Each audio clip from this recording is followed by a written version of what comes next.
Like, subscribe and press the bell icon for more videos from PHN Learn. For more videos, download our app from the Play Store.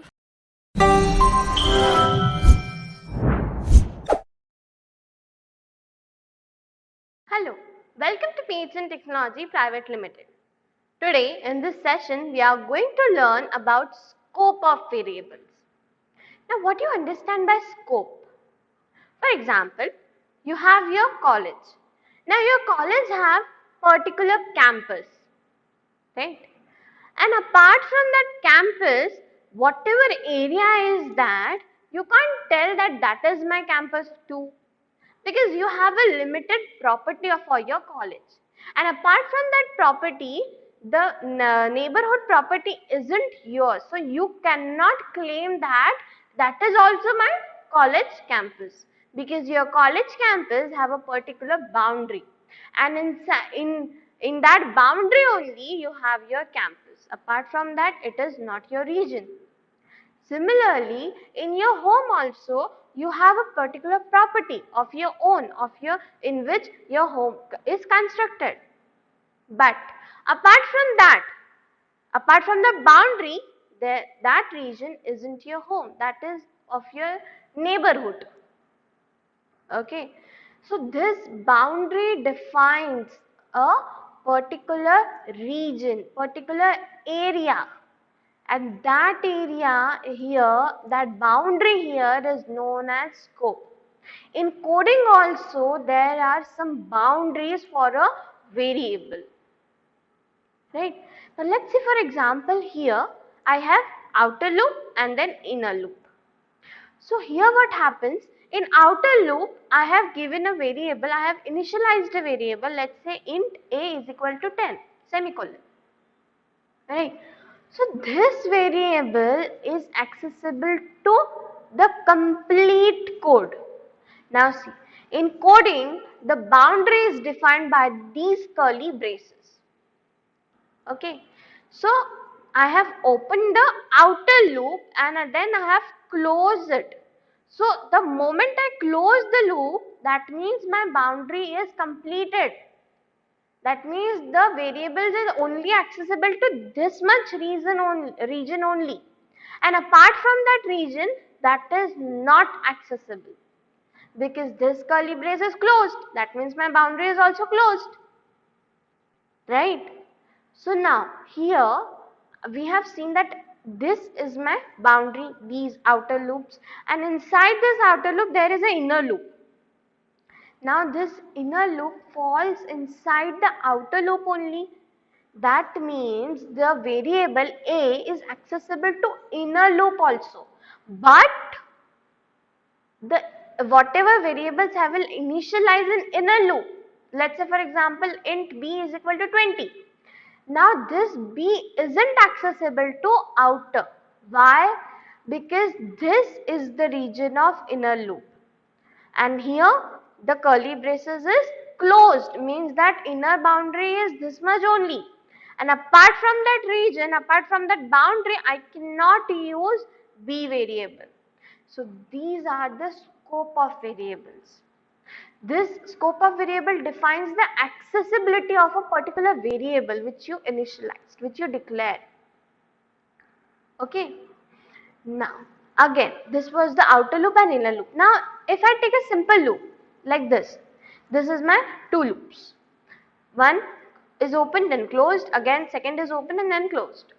Now in first one I have initialized int x is equal to 10, and in second I have given int y is equal to 10. Now x only has that much region, okay, and y only has this much region. X isn't accessible to loop 2, and similarly y isn't accessible to loop 1, because they are specified inside a particular boundary. Okay, so this was my loops, this was my scope of variables.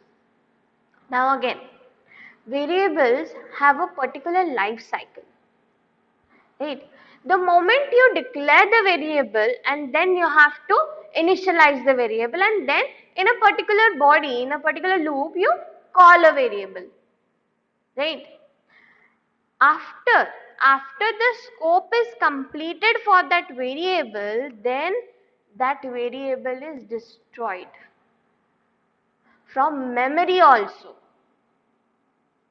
Okay, we will see this concept, this life cycle in detail in the ending of this lecture. Firstly, let's say I have many different types of variable. Let's say one by one.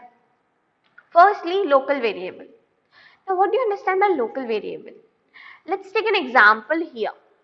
Here I have a function that is fun function, void fun brackets, and there in the curly braces I have initialized int a is equal to 10. Now this a is only accessible to this much region only, and those are known as local variables. Okay. Now again, if I take a function that is void add, then here this int a is not accessible to add function, because int a is initialized, int a is declared in fun function, and it is only accessible to fun function only.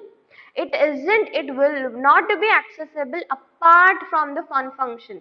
In the, let's say, add function, it won't be accessible to there, and that is what local variable means. Let's say an example here. You have your apartment keys, right? What happens in your apartment keys? The key of your apartment is private, right?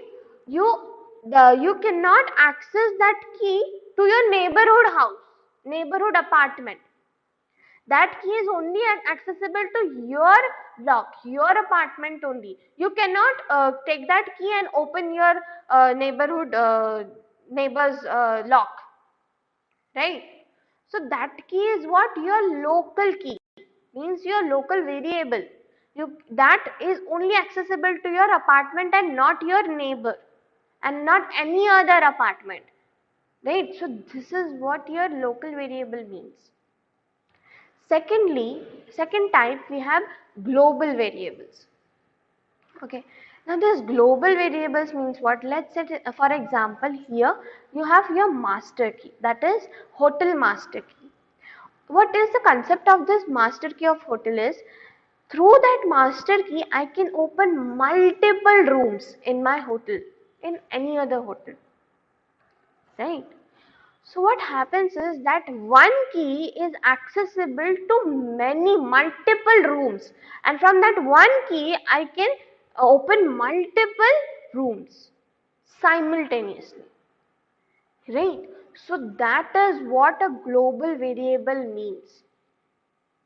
Let's say here we have studied that from function, that firstly we have to declare the function above everything after header files, right? Why were we doing that? Because compiler, while running the code, it will know that these are my names of the function and these are my functions. These functions are initialized somewhere in my code, right? So beforehand it knows that here it is declared, so it will take the value, take the names, and then when you have initialized it originally, there it won't give any error. For that purpose we have declared the function. Similarly, if you here firstly after the header files, if you declare a variable, let's say int x is equal to 20. Now here after that you will write your code, that is int main bracket etc. and so on. So here what happens, I have declared x function in the globally, in the apart from everything, and it doesn't have any scope. In local variable there was a scope, there was a boundary over there, but in global variable there isn't any scope, and hence it is accessible to the complete code. Whether it will be 100-line code, 1000-line code, doesn't matter. It will be accessible to each and every function, each and every line. Wherever you want to use it, you can directly use there. So this is how your global variable works. Okay. Now Third type is your static variables. While learning static keyword, what is static keyword? We have learned in detail what is static variable, right? So, in short, you can say when the variable initialization is followed by a static keyword, that means that is my static variable. Okay, and then again fourth type is automatic variable. Now these automatic variable are by default my local variables. What happens here is whatever variable you have initialized in the particular body, in a particular scope, those are my by default automatic variables. What do you understand by automatic? Means these variables stores the value in the memory automatically. The moment it is initialized, it will store the value in the memory automatically, and that is what automatic variable means. Okay, and if you by default it is automatic, but still if you explicitly want to declare an automatic variable, then you have to declare like this: auto int variable is equal to value.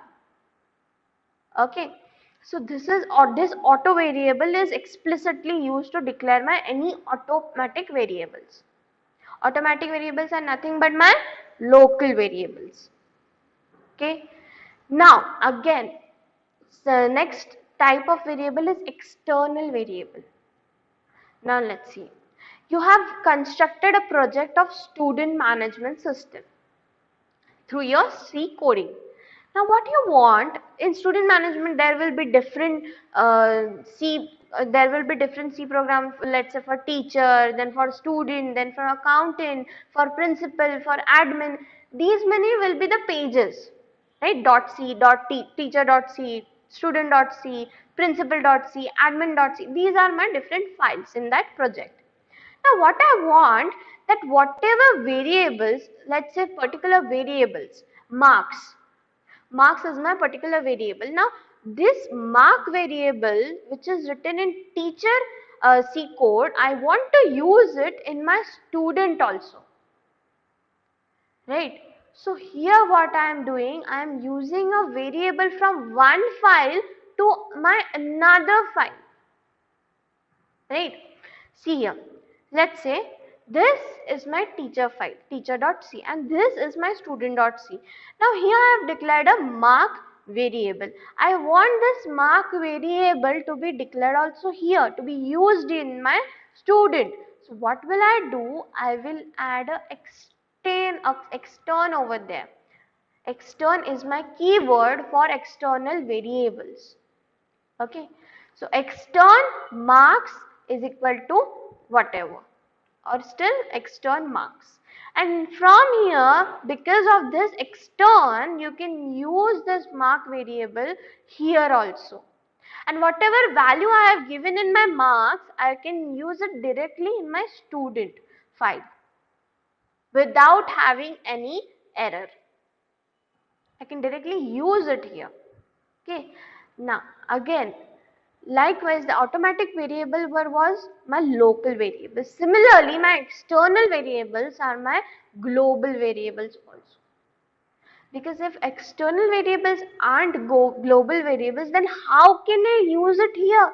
Because I know if any of my global variables are declared, then it has a particular scope, it has a particular boundary. I cannot use my local variables apart from that boundary. And hence, if you want to use a particular variable, then it should be a global variable. Therefore, every external variables are my global variables. So this was your concept of types of variables. Now, initially we have studied the life cycle, right? So here it comes the life cycle. What is happening? First we declare the variable, then we initialize it, we use it, and then it is destroyed. For example, in local variables, the moment you use the variables and the moment the scope is over, means the boundary is over, it will get destroyed. And because it gets destroyed, therefore you are not able to use it in any other functions, right? Because it is getting destroyed. there isn't variable in memory also. If I have initialized local variable is my a is equal to 10. Now I want to use it in add, but the moment the boundary is over, a variable is destroyed from the memory stack also. Then how will I use it in add function? As simple as that, right? So this is your variable life cycle. This is how the variable works inside a scope. Okay, this is the reason why we use scope to give it a boundary over there. Okay, so this was all about your variables and what are the types of variables. This is it for today's session. Let's see you in the next session where we will consider more topics of C programming. Okay, for now, goodbye and thank you. For more videos, download our app from the Play Store.